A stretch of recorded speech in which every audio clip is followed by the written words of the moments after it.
Keeping people engaged in a virtual meeting is one of the biggest challenges for leaders. Watch this Tero Tips video for ideas on how to make your meeting engaging for both extroverts and introverts.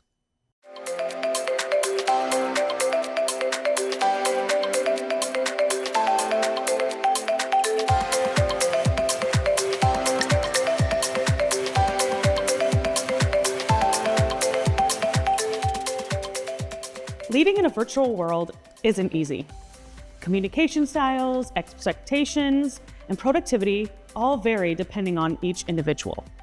Researchers at the Myers-Briggs Company looked at different personality types operating in the virtual workplace. They offer helpful recommendations for leaders.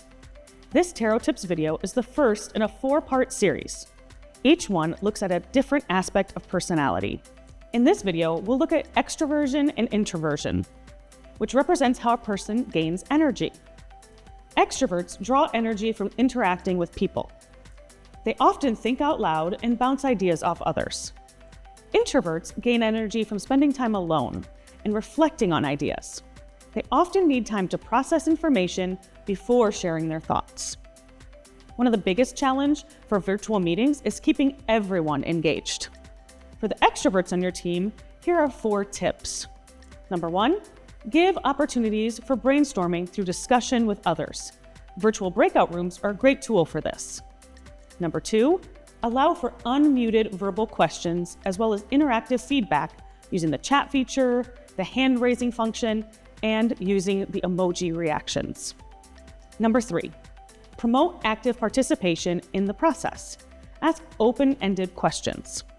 And number 4, create live interaction by asking everyone to turn on their cameras.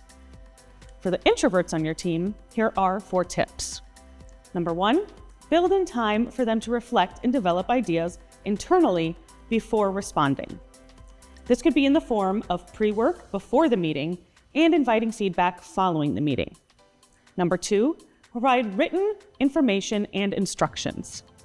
3, give them the opportunity to work or reflect alone in addition to group discussions. And number 4, ensure that the virtual meeting is led from a quiet environment with protection from interruptions. In addition to finding a balance to meet the needs of both extroverts and introverts on your team, consider your own personality type and how it influences your virtual meeting leadership approach. This is the first video in a 4-part Tero Tips series looking at personalities in the virtual workplace. Tune in to the other videos to learn more.